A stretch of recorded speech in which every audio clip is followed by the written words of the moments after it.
ሰላም ጤና ይስጥልኝ። እንደምን አላችሁ ተማሪዎች እንዲሁም የዚህ ቻናል ተከታታዮች። ዛሬ የ11ኛ ክፍል የኢኮኖሚክስ ትምህርት ዩኒት 7 ማጠቃለያ ጥያቄ አብረን በጋራ እንሰራለን። ከዛ በፊት ለዩቲዩብ ቻናሉ አዲስ የሆናችሁ ሰብስክራይብ፣ ሼር፣ ላይክ እንድታደርጉ በዚህ አጋጣሚ ጠይቃችኋለሁ። አሁን ቀጥታ ጥያቄዎቹን ወደ መስራት እንገባለን። እነዚህን ጥያቄዎች መስራት ማለት በዩኒት 7 ላይ የተሰጧችሁን ትምህርቶች በሚገባ እንደተረዳችሁ ያስችላል እና አሁን ቀጥታ ወደ ጥያቄዎቹ እንገባለን። ፓርት 1 ላይ የተሰጣችሁ ትሩ ፎልስ ነው። የመጀመሪያው ጥያቄ the current development strategy adopted in Ethiopia is industrial development led agricultural strategy የሚል ጥያቄ ነው። አሁን ላይ በኢትዮጵያ እየተተገበረ ያለው የልማት ስትራቴጂ የኢንዱስትሪ መር ግብርና ልማት የሚል ነው። ስለዚህ ለዚህ ጥያቄ ትሩ ወይስ ፎልስ ነው የሚለውን እስኪ እናንተ ሞክሩ።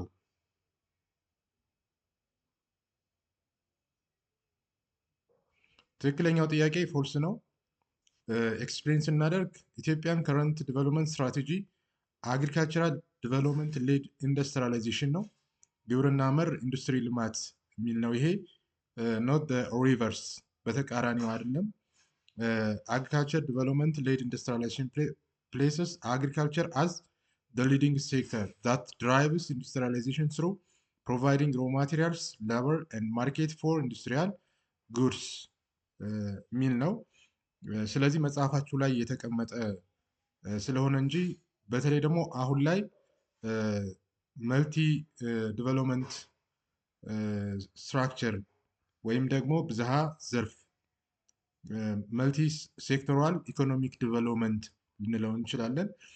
አግሪካልቸር፣ ኢንዱስትሪ፣ ማይኒንግ፣ ቱሪዝም ኤንድ ቴክኖሎጂ ዲቨሎፕመንት ጋር በተያያዘ መንገድ ብዝሃ ዘርፍ ተብሎ አሁን ላይ በአዲስ መልክ እንደገና ስትራቴጂ ተቀርጾ እየተሰራ እንደሆነ ግንዛቤ እንዲኖራችሁ ነው። መጽሐፋችሁ ላይ ግን አግሪካልቸራል ዲቨሎፕመንት ሌድ ኢንዱስትሪያላይዜሽን እንደሆነ መያዝ አለባችሁ።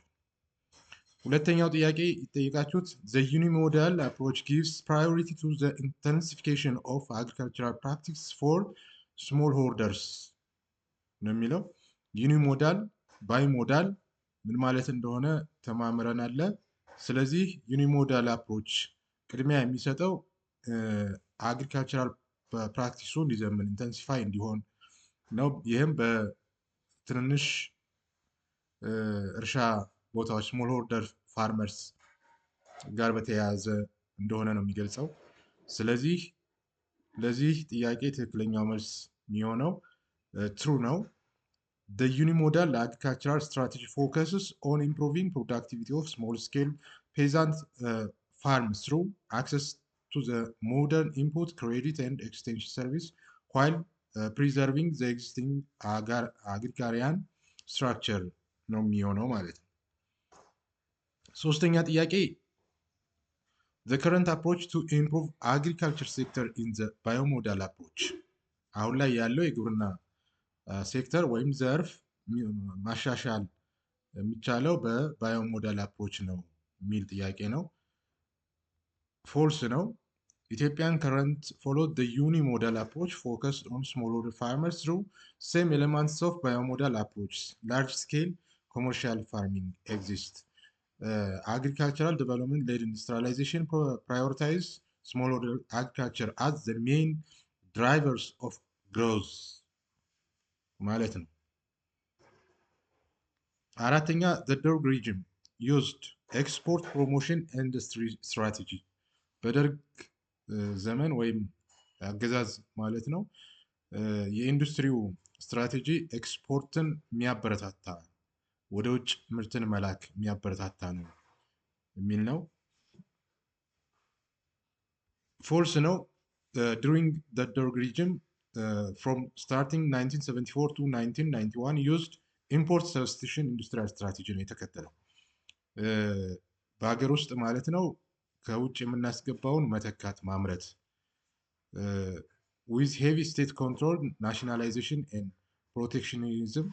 Export promotion strategy was adopted after 1991 በ1991 በኋላ ነው ኤክስፖርት ፕሮሞሽን ስትራቴጂ አዶፕት የተደረገው particularly formalized in 2003 ኢንዱስትሪያል ዴቨሎፕመንት ስትራቴጂ ከተቀረጸ በኋላ ማለት ነው። አምስተኛ እና የመጨረሻው ትሩ ፎልስ ጥያቄ the industrial development strategy of Ethiopia is in line with the agriculture development led industrialization የኢንዱስትሪ የልማት ስትራቴጂ ከግብርና ልማት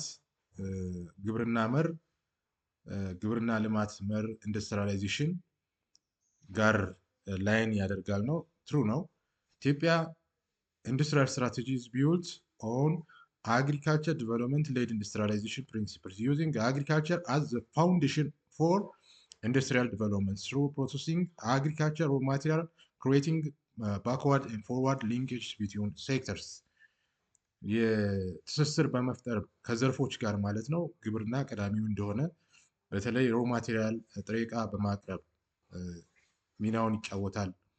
ለኢንዱስትሪ እድገት ወሳኝ እንደሆነ ግብርናው ይገልጻል ማለት ነው።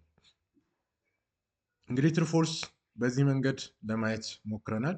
ሁለተኛው ፓርት የተሰጣችሁ ቹዝ ነው። የአንደኛው ጥያቄ the biomodal approach pursues a the intensification of the smallholder farmers system, b the promotion of large scale farming, c the promotion of exportable agricultural products, d all of the above.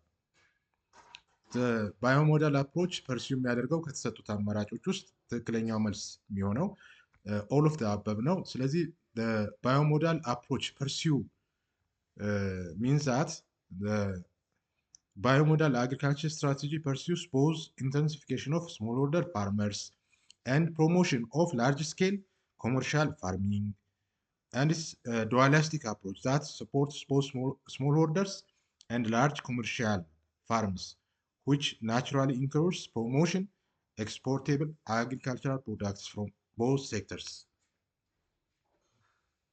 ሁለተኛ ጥያቄ which of the following is true about the policy reform during the early transitional government 1991 to 1994 በሽግግሩ ጊዜ ማለት ነው። a declared collectivization and villageization as undesirable, b agricultural development led industrialization strategy was endorsed during this period, c removal of substantial taxation of agriculture market liberalization and devaluation, d the Federal Democratic Republic of Ethiopia constitution was endorsed during this period, e all of the above. ከ1991 እስከ 1994 ባለው ጊዜ ውስጥ የትራንዚሽን ገቨርንመንት ሽግግር መንግስት ማለት ነው ፖሊሲ ሪፎርም ምን ነበር ትክክለኛ የሆነው የሚል ነው። ኦል ኦፍ ዘ አበብ ነው። ሁሉም እንግዲህ አግሪካልቸራል ሌድ ኢንዱስትሪላይዜሽን፣ ሪሙቫል ኦፍ ሰብስታንሻል ታክሴሽን ኦፍ አግሪካልቸር ማርኬት ሊበራላይዜሽን ኤንድ ቫሉዌሽን ኤንድ ኮንስቲቱሽን ኢንዶርስ የተደረገበት ወቅት ነው ማለት ነው። ስለዚህ ሁሉም ትክክል ናቸው የሚለው እንዲወሰድ ነው። እነዚህ ነጥቦች መያዝ ይጠበቃል ማለት ነው። ሶስተኛው ጥያቄ which of the following is odd የሚል ነው።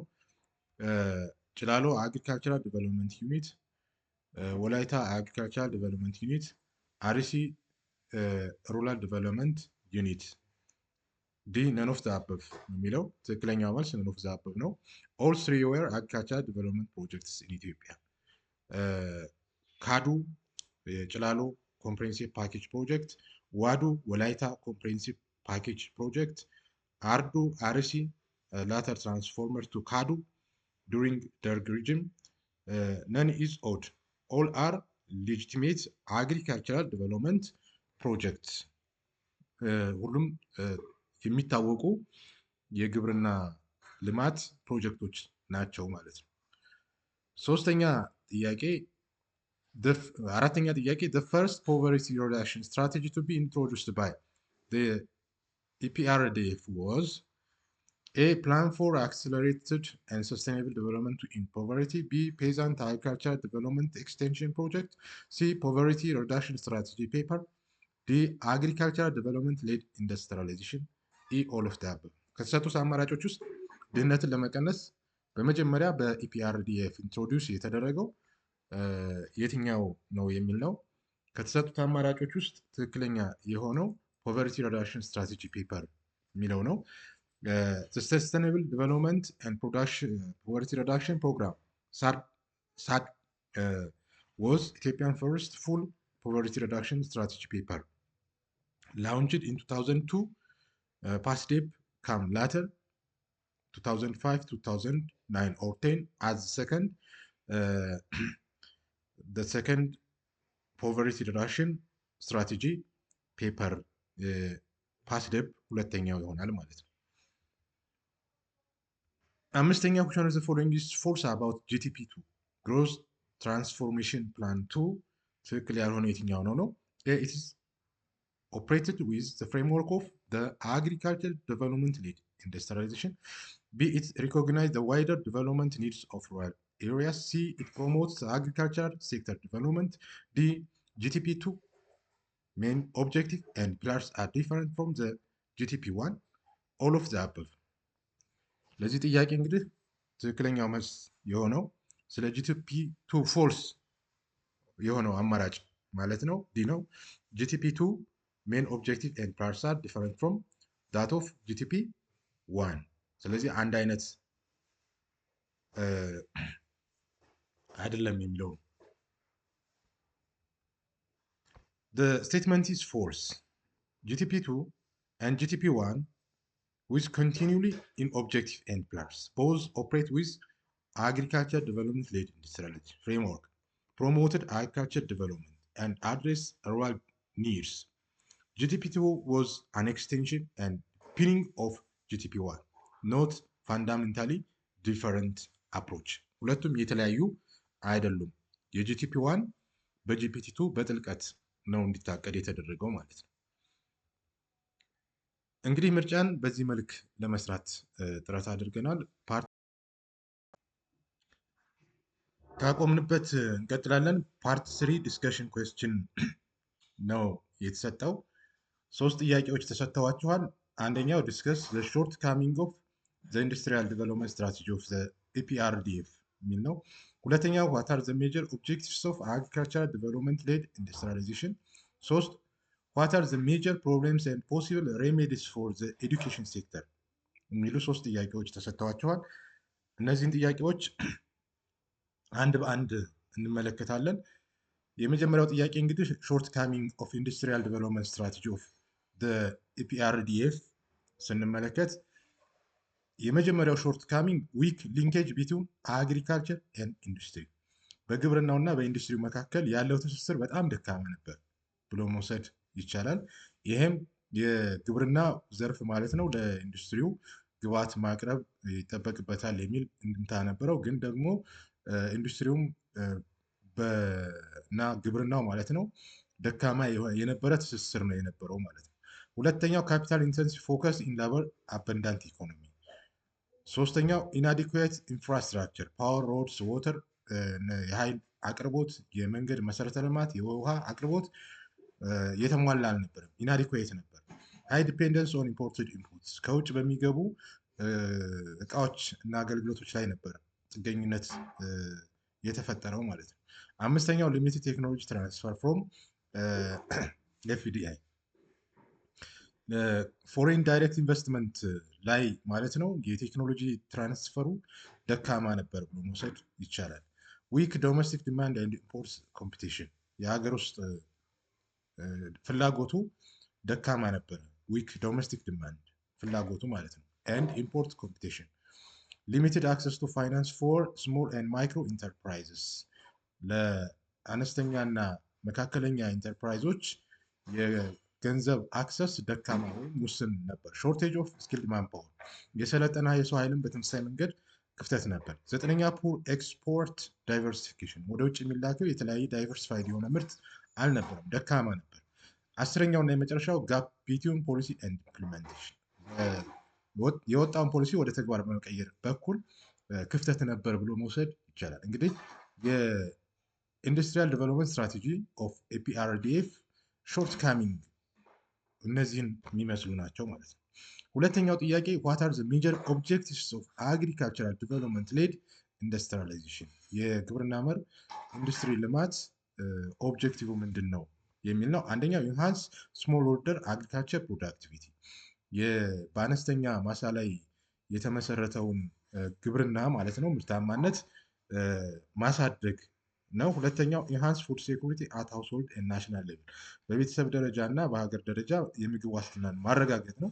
ሶስተኛው ሳፕላይ ሮ ማቴሪያል ፎር ዶሜስቲክ ኢንዱስትሪ ለሀገር ውስጥ ኢንዱስትሪዎች ግብአት ለኢንዱስትሪ ግብአት ማቅረብ አቅርቦት ማለት ነው። አራተኛው ጀኔሬት ሰርፕላስ ፎር ኢንዱስትሪያል ኢንቨስትመንት ኢንዱስትሪ ኢንቨስትመንት ለመሰማራት ማለት ነው። ግብርናው የራሱን የቻለ አስተዋጽኦ ያደርጋል ነው። አምስተኛው ኤክስፓንድ አግሪካልቸራል ኤክስፖርት እርኒንግ ከግብርና ወደ ውጭ ምርት ወደ ውጭ ኤክስፖርት በማድረግ ገቢ ማግኘት ነው። ስድስተኛው ክሬት ማርኬት ፎር ኢንዱስትሪያል ጉድስ። ሰባተኛ ፕሮቫይድ ላበር ፎርስ ፎር ኢንዱስትሪ። ስምንተኛ ረዲዩስ ሩራል ፖቨርቲ። ናይን ሩራል ፎርዋርድ ባክዋርድ ሊንኬጅ ዊዝ ኢንዱስትሪ ፕሮሞት ሰስተኔብል አግሪካልቸር። እነዚህ በአጠቃላይ የአግሪካልቸር ዲቨሎፕመንት ሌድ ኢንዱስትሪያላይዜሽን ኦብጀክቲቮች ናቸው ማለት ነው። እናንተም መጽሐፋችሁ ላይ ያላችሁ ተጨማሪ ጨምራችሁ እነዚህን ሀሳቦች ሰፋ አድርጋችሁ ማለት ነው ዲስከስ ማድረግ ትችላላችሁ። ሶስተኛው እና የመጨረሻው ጥያቄ ኤዱኬሽን ሴክተር ፕሮብሌም ኤንድ ሬሜዲስ ነው። የኤዱኬሽን ሴክተር ፕሮብሌም እዚህ ጋር ተቀምጠዋል። ሬሜዲውም ደግሞ በዚህኛው በኩል ተቀምጠዋል። አንደኛው ፕሮብሌም ሎው ኳሊቲ ኤዱኬሽን ነው። የትምህርት ጥራት ዝቅተኛ መሆን ሎ መሆን ነው። ሁለት ሬሜዲ ወይም መፍትሄው ሊሆን የሚችለው ሶሉሽኑ ሪቫይዝ ካሪኩለም ፕሮቫይድ ማቴሪያል ካሪኩለም ሪቫይዝድ ማድረግ ማቴሪያልም ማቅረብ የመማሪያ መጽሐፍትን ማለት ነው። ይሄ ኦልሬዲ እየተሰራ ያለ ስራ እንደሆነ መረዳት ይቻላል። ሁለተኛው ሊሚትድ አክሰስ ኤንድ ኢኩዊቲ ነው። አክሰስ ኤንድ ኢኩዊቲ ፍትሐዊነት ትምህርት ተደራሽነት ጋር በተያያዘ መንገድ ነው። ቢውልድ ስኩልስ ታርጌትስ አድቫንቴጅ ግሩፕስ ለሁሉም አካባቢ ተደራሽ ማድረግ ትምህርት ቤቶችን መገንባት ነው። ሶስተኛው ኦሪጂናል ሩራል አርባን ዲስፓሪቲስ ነው። አሎኬት ሪሶርስ ቱ አንደርሰርቭድ ኤሪያስ። ስለዚህ የከተማና የገጠር ትምህርት ቤቶች ፍትሐዊነት ጋር በተያያዘ መንገድ ልዩነት እንዳይፈጥር ማቀራረብ ይጠበቃል ማለት ነው። ይሄም ሪሶርስ አሎኬት በማድረግ ነው ማስተካከል የሚቻለው። አራተኛው ጀንደር ኢኒኳሊቲ ነው። የጾታ አለመመጣጠን ነው። ገርል ፍሬንድሊ ፖሊሲ ስኮላርሽፕ መስጠት እንደ ሬሜዲ ተቀምጧል። አምስተኛው ኢንአዲኩዌት ኢንፍራስትራክቸር ነው። መሰረተ ልማት ፍትሐዊነት ችግር ነው። ኮንስትራክት መመሪያ ክፍሎችን መገንባት ኢምፕሩቭ ፋሲሊቲ የሚያስፈልጉ መሰረተ ልማቶችን ማለት ነው ማሻሻል ያስፈልጋል። ስድስተኛው ሾርቴጅ ኦፍ ትሬንድ ቲቸር የሰለጠነ የመምህራን እጥረት ነው። ኤክስፓንድ ትሬኒንግ ኤንድ ኢምፕሩቭ ኢንሴንቲቭ እንደ ሬሜዲ እንደ መፍትሄ ተቀምጧል ማለት ነው። ሌላው ሰባተኛው ምንድነው? ሃይ ድሮፕ አውት ሬትስ የማቋረጥ ምጣኔ ከፍተኛ መሆን ነው። መፍትሄው ስኩል ፊዲንግ ኤንድ ሬዲዩስ ኮስት ነው።